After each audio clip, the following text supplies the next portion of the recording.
estarmos reunidos novamente nesse início de ano de 2025. Júnior, depois você aumenta um pouquinho, por favor.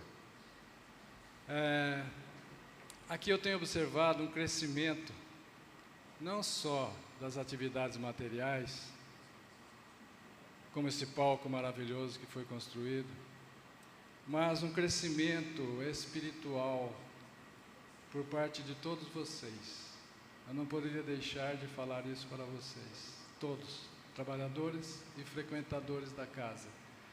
Na verdade, eu tenho observado que de frequentadores vocês passaram a ser comprometidos com a casa, no trabalho. Isso é muito bom.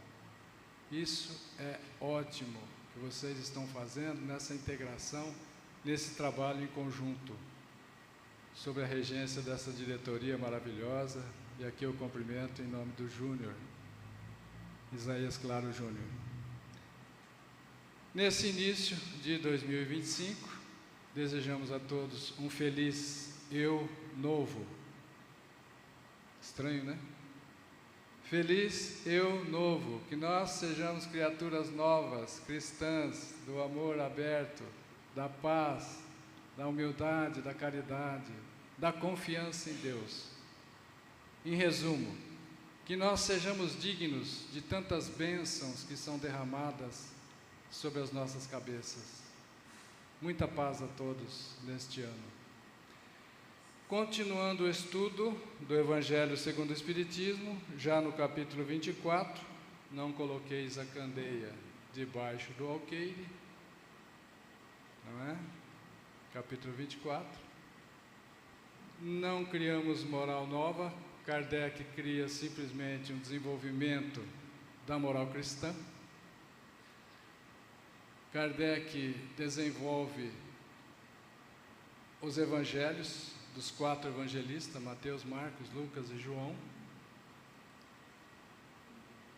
Kardec nos traz um Cristo fora da cruz.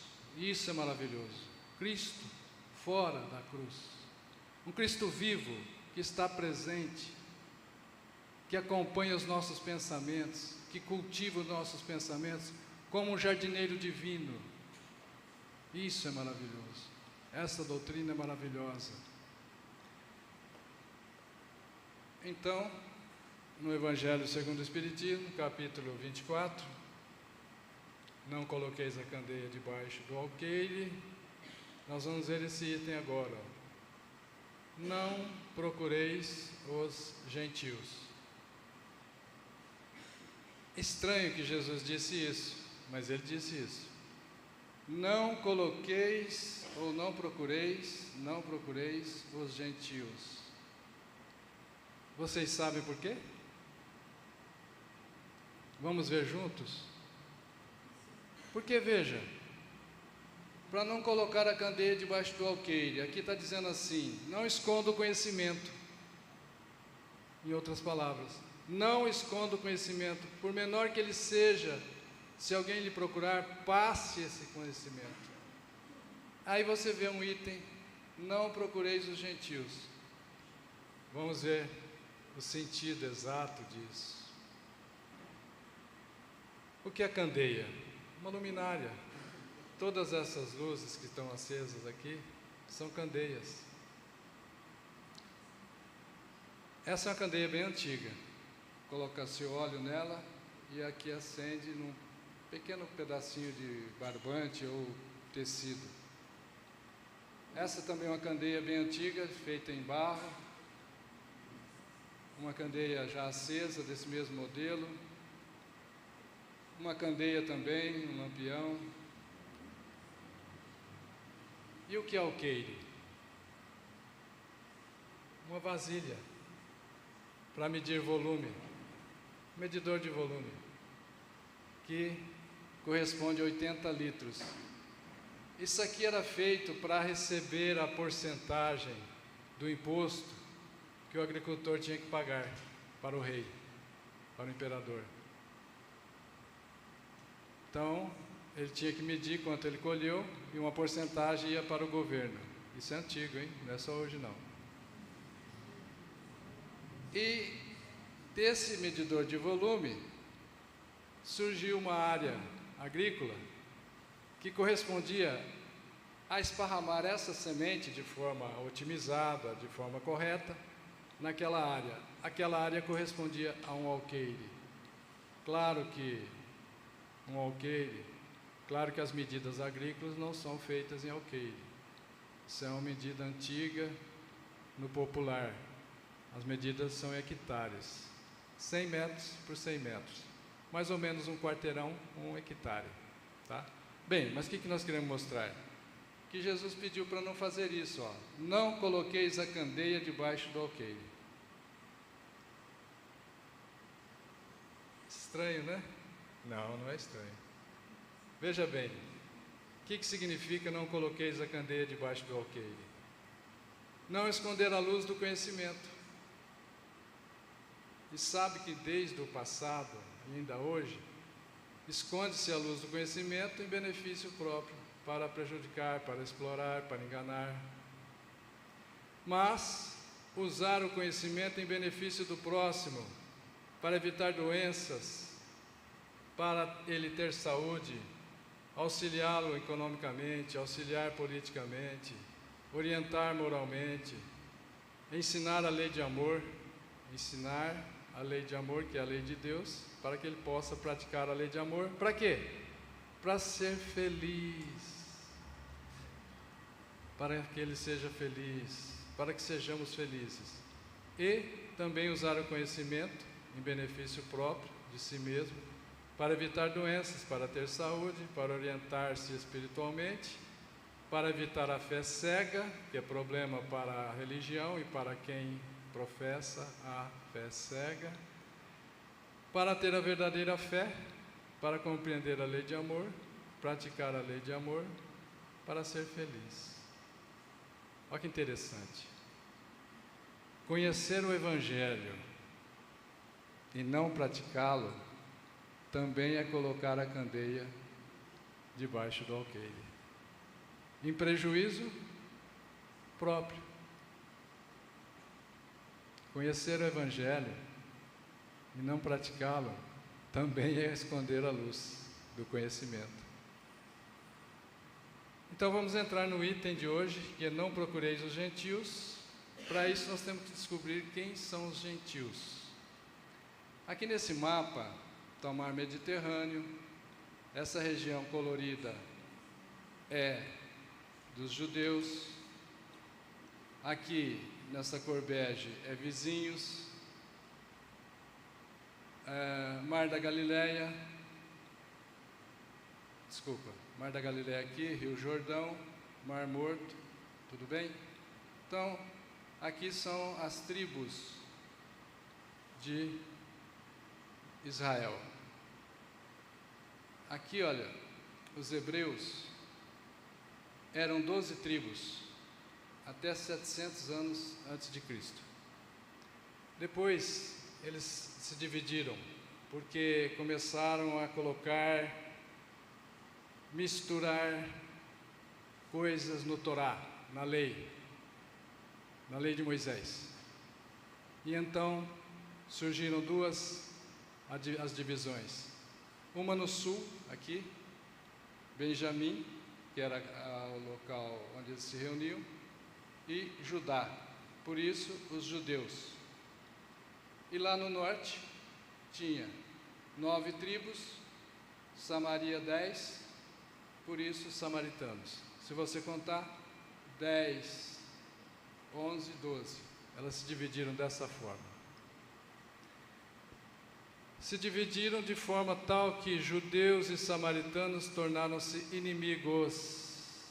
Por isso, naquele momento que Jesus pede aos apóstolos, precisam ir em Jerusalém, mas passando pela Samaria, os judeus eram inimigos dos samaritanos. Os samaritanos não deram acolhida, não deram hospedagem a Jesus e os apóstolos. Daí surge a parábola do bom samaritano. Não vou falar disso, que não vai dar tempo agora. Mas, então, os dois inimigos. Então, veja. Nós já sabemos quem são os judeus, os samaritanos, e os gentios A palavra gentil significava estrangeiros, não são de Israel. Também significava pagãos, aqueles pagãos que acreditavam em vários deuses, enquanto que Israel e as 12 tribos de Israel já acreditavam num Deus único, o monoteísmo trazido por Moisés. Então aqui, judeus, samaritanos e gentios. Denominação desses 3 povos, só para ficar claro para a gente: judeus, samaritanos e gentios. Aí vem essa fala de Jesus, né, que ele disse, e ele primeiro preparou os apóstolos para que fossem pregar o Evangelho. Jesus enviou seus 12 apóstolos, pode contar que aí tem 12, após lhe ter dado as seguintes instruções: não procureis os gentios e não entreis nas cidades dos samaritanos. Então daqui surgiu o título do item de hoje do nosso estudo: não procureis os gentios. Ainda não respondemos por que não procureis os gentios. Mas ide antes as ovelhas perdidas da casa de Israel. E nos lugares onde fordes, pregai dizendo que o reino de Deus, ou o reino dos céus, que é a mesma coisa, está próximo. Está lá em Mateus capítulo 10. Já perceberam alguma coisa? Por que Jesus mandou que eles não procurassem os gentios? Já percebeu, né? Os gentios eram os pagãos. Os gentios acreditavam em vários deuses. Israel acreditava num rei só, monoteísmo. Onde é mais fácil pregar o cristianismo, o reino de Deus? No ambiente onde já é monoteísmo, preparado por Moisés. E os apóstolos? Já eram mestres ou eram apenas discípulos, aprendizes do Mestre Jesus? Nesse instante eles eram iniciantes. Eles eram iniciantes nessa pregação. Então, para facilitar o trabalho dos apóstolos, onde que deveria ser o início da pregação? Para os pagãos, para os gentios, samaritanos, ou para os judeus? E veja que não é privilégio ir à casa de Israel. Ide antes significa que depois você pode ir aos gentios, mas ide, vá antes às ovelhas perdidas da casa de Israel. Veja aqui que não é um privilégio. Novamente Jesus mostra que ele veio para os doentes. Os israelitas, a casa de Israel, essas ovelhas, como eles praticavam o ato exterior da purificação, eles se julgavam melhores do que os outros. Excitava o orgulho. Eles não estavam nesse nível que pretendiam estar. Eles não eram tudo isso. Percebem? Então, eles não são privilegiados, na verdade, eles estavam doentes. Mas, de todos os doentes que somos na terra, naquele instante, o povo judeu era o mais adequado a receber o tratamento dos iniciantes apóstolos do Cristo, dos iniciantes. Por isso, não procureis os gentios, não procureis os pagãos, não entrai na cidade dos samaritanos, porque vocês não ainda têm competência para convertê-los, não têm ainda capacidade para convertê-los. Percebe? Foi por isso. Nós vamos ver que depois os apóstolos são convidados para ir sim aos gentios. Tanto é que Paulo de Tarso ganha esse apelido, o apóstolo dos gentios. Né? Então vamos para frente que vai ficar mais fácil. Jesus tinha e tem planejamento e instruções para a humanidade para o próximo milênio e até o segundo milênio. Ou seja, nós estamos no terceiro milênio, Jesus já tem planos para o quarto e quinto milênio. Claro, Espírito puro, mais que isso, é um Cristo, é um Cristo. É o governador espiritual do planeta Terra. Não vamos preocupar, achar que Jesus está perdido, que Ele não sabe o que fazer com o nosso planetinha, que está no momento de transição. Só na Via Láctea tem 200 bilhões de sóis. Se tivesse um planetinha só, cada sol desse, teria 200 bilhões de planetas. Nós sabemos que cada planeta tem um Cristo, teria 200 bilhões de Cristos. Acha que Deus está preocupado com a transição nossa na Terra? Não. Acha que Deus está perdido com a nossa transição? Perdeu o controle? Ah, Deus perdeu o controle. Para. Não. Você pensa nisso? Não. Não. Ele, Jesus, não desprezou a conversão dos gentios. Não desprezou. Os gentios, os samaritanos e os pagãos eram a tarefa mais difícil. E os apóstolos ainda não estavam preparados, conforme eu já falei. Não é isso? Pois gentios eram politeístas. Eles adoravam o Deus do trovão, adoravam o Deus do mar, adoravam o Deus do raio, adoravam vários deuses. Jesus previu as dificuldades para os apóstolos e para os gentios, para os pagãos, para os samaritanos. Por quê? A dificuldade não era só do professor, não era só do profeta, não era só daquele que ia ensinar, mas a dificuldade também era do aprendiz. Por isso, ide antes às ovelhas perdidas da casa de Israel. Depois sim, vá aos gentios. Os gentios eram monoteístas, já disse, preparados por Moisés, e pelos profetas esperavam o Messias. Jesus, antes de nascer entre nós, anunciou através dos profetas por mais de 1500 anos: eu vou até vocês. Os profetas vieram dizer: o Messias está vindo, o Messias está chegando, o Messias chegou. O último profeta que disse isso foi João Batista. O Messias chegou, né? E é interessante que Jesus avisou que vinha, que estava vindo, que chegou, e não tinha reserva em nenhum hotel para ele. Nem teve que nascer numa manjedoura.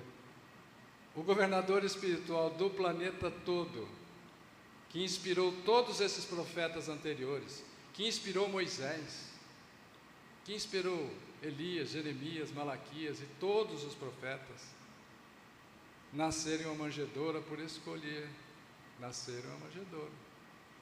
É mais ou menos assim, ele podia nascer em qualquer berço dos reis da época. Comparando com a minha reencarnação, eu poderia pedir para nascer numa família simples, humilde, de um industrial, com um rendimento de milhões de reais por semana.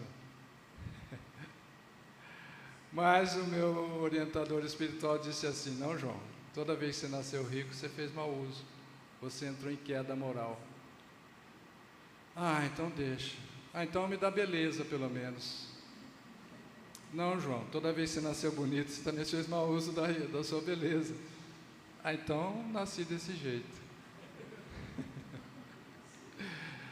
E Jesus, que poderia ter toda a beleza e todas as mordomias e nascer em um berço de ouro, escolheu nascer em uma manjedoura para dar exemplo de humildade. Percebe?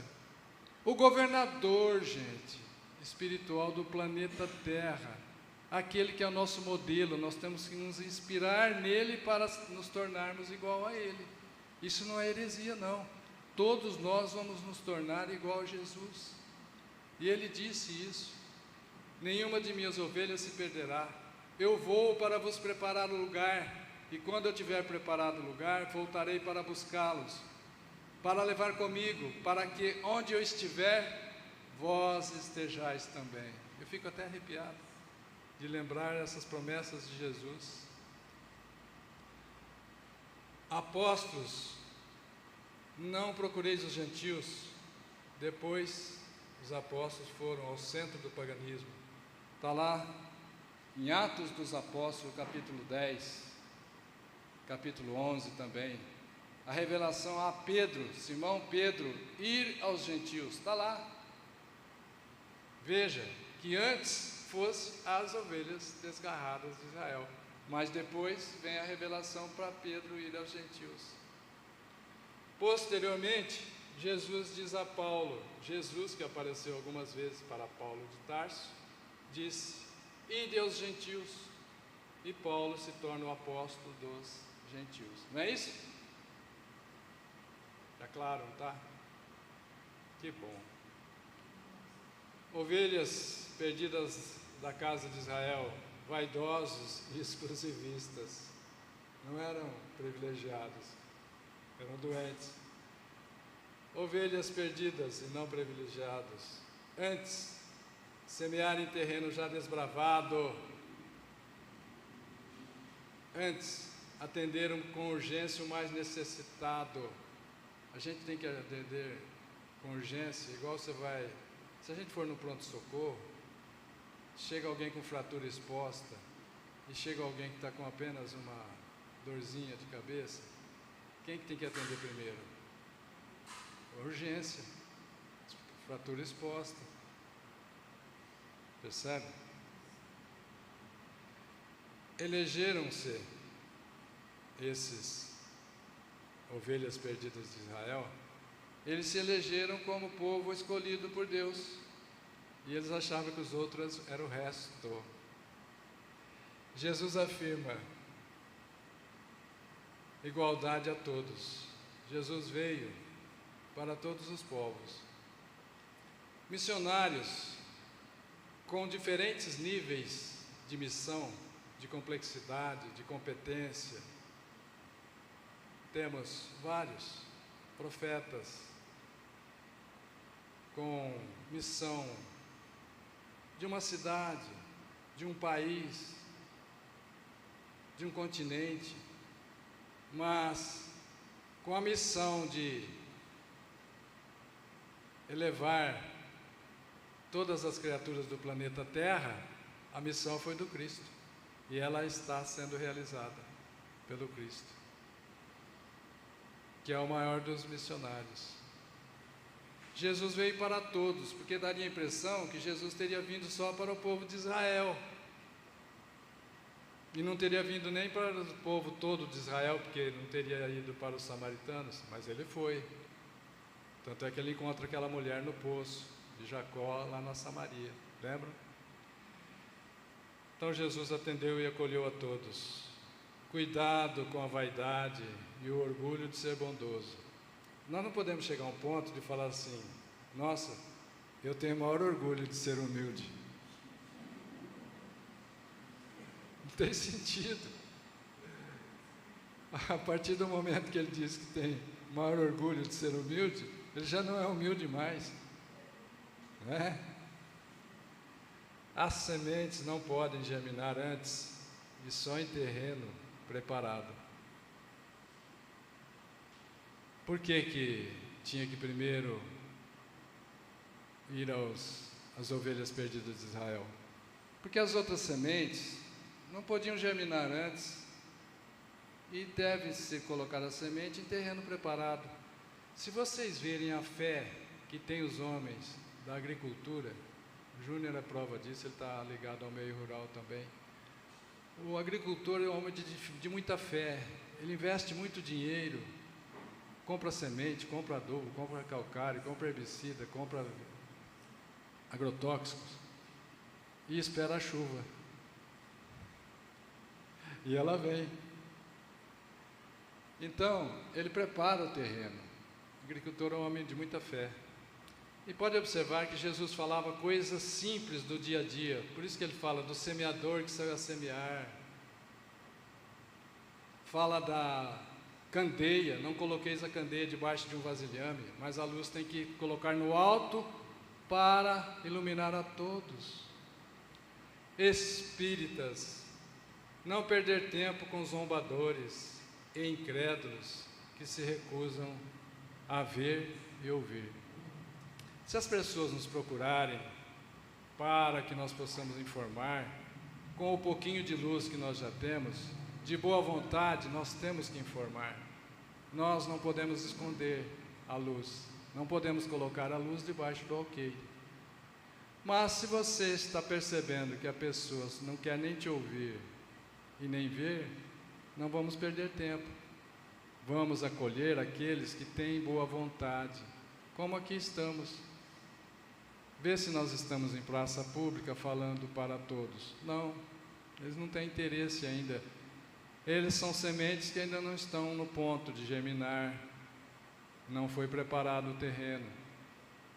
Nós temos que falar para aqueles que querem nos ouvir, que querem melhorar, que querem ser felizes. Porque tudo isso, gente, tem um objetivo: que nós sejamos felizes. Que nós sejamos felizes. Deus é Pai de amor e bondade. Deus criou o universo com amor, com seu amor, para o amor de todos. Deus não quer que a gente sofra, não. O sofrimento é opção nossa. Nós temos livre-arbítrio, liberdade de escolha e temos escolhido o mal. Vamos fazer um resuminho juntos? Não procureis os gentios e os samaritanos. Não é para desprezar a conversão dos pagãos, é ir antes pregar onde estava mais fácil para os apóstolos. Os judeus já eram monoteístas, preparados por Moisés e os profetas, principalmente Isaías.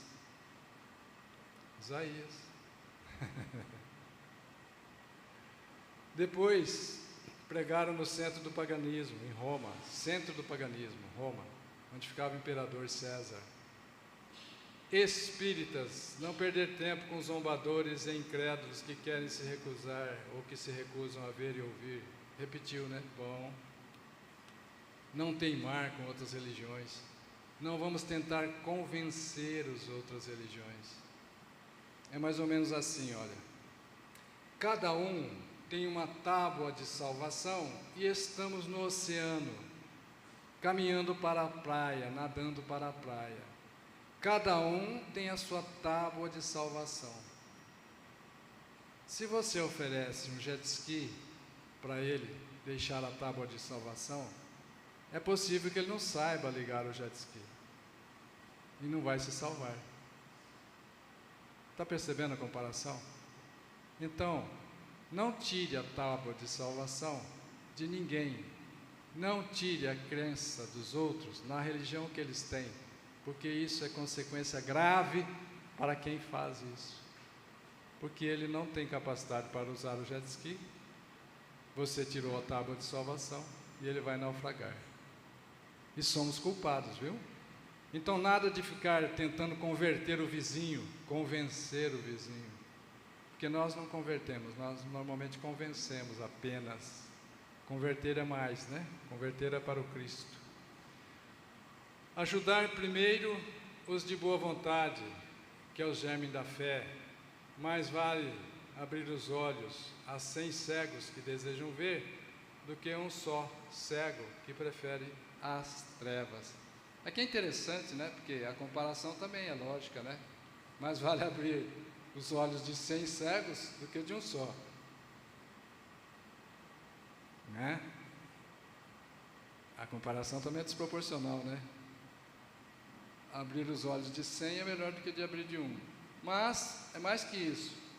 Mas vale abrir os olhos a 100 cegos que querem ver, do que abrir os olhos de um só cego que prefere as trevas. Ele prefere as trevas. O pior dos cegos é aquele que não quer ver. E ainda que eu visse, eu não acreditaria. Costumam dizer para a gente. Deixa quieto, não madurou ainda.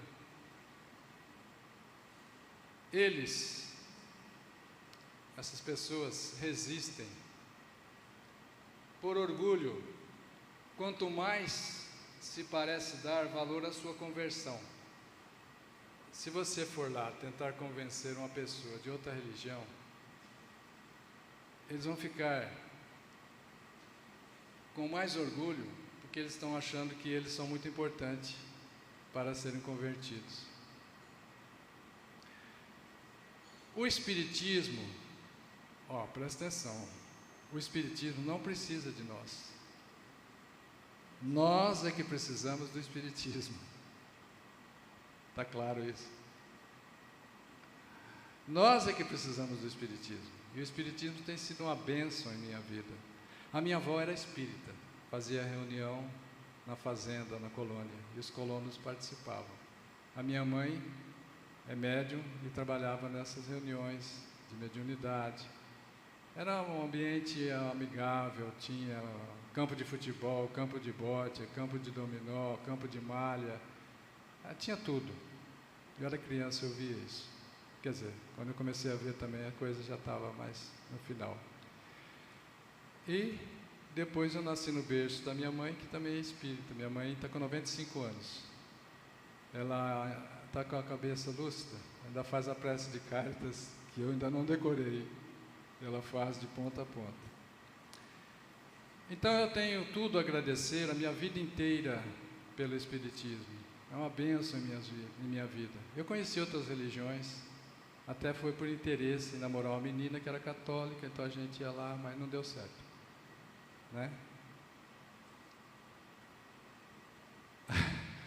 A religião espírita é uma bênção em nossas vidas. Ocorre com as ideias o mesmo que ocorre com as sementes. A semente não tem que estar na época certa para colocar no solo? Tem. Você não pode plantar qualquer cultura fora da época dela. Então, com as ideias também, e com as pessoas também, elas não estão maduras para novas ideias. A nova luz já não é privilégio de nenhuma nação. A nova luz é o Espiritismo, a boa nova é o Espiritismo, o Consolador. A luz está em todos os lugares e todos os homens são irmãos. A luz se espalhou na terra toda, através dos espíritos que vieram como estrelas cadentes, trazerem consolo, paz, informações. O cristianismo triunfou sobre o paganismo. O cristianismo triunfou sobre os pagãos. O espiritismo triunfará sobre os gentios modernos. Os gentios modernos não é um povo mais, é uma ideia. São chegados tempos em que todas as coisas devem ser restabelecidas em seu verdadeiro sentido, para dissipar as trevas, confundir os orgulhosos e glorificar os justos. Sabe onde está essa frase, né? No início do Evangelho segundo o Espiritismo, lá no prefácio. São chegados tempos em que todas as coisas devem ser restabelecidas em seu verdadeiro sentido, para dissipar, tirar as trevas, confundir os orgulhosos e glorificar os justos.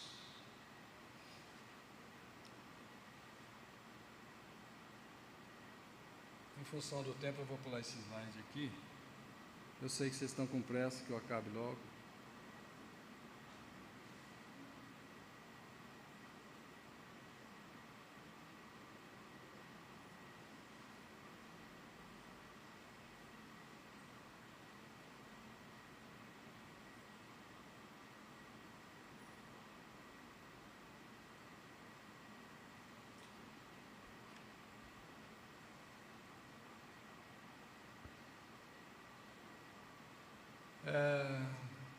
O Espiritismo encontrou muita resistência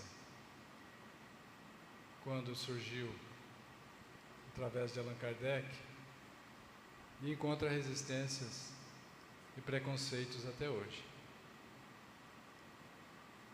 E o Espiritismo vem para aqueles que querem ouvir. O Espiritismo vem para aqueles que têm olhos de ver, ouvidos de ouvir. O Espiritismo vem para aqueles que querem compreender. Conheça a verdade, e a verdade nos libertará.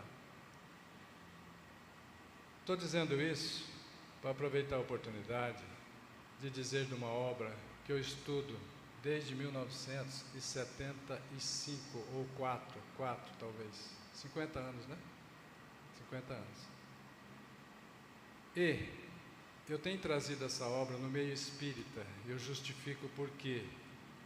Porque o Espiritismo é a religião que está mais próxima de compreender esta obra de Pietro Ubaldi. Pietro Ubaldi. Porque o Espiritismo é uma doutrina reencarnacionista, é uma doutrina evolucionista. Então, eu digo isso porque eu sei que em algumas casas de orações o pessoal ainda não compreendeu a obra de Pietro Ubaldi. São mais de 10.000 páginas, são 24 volumes.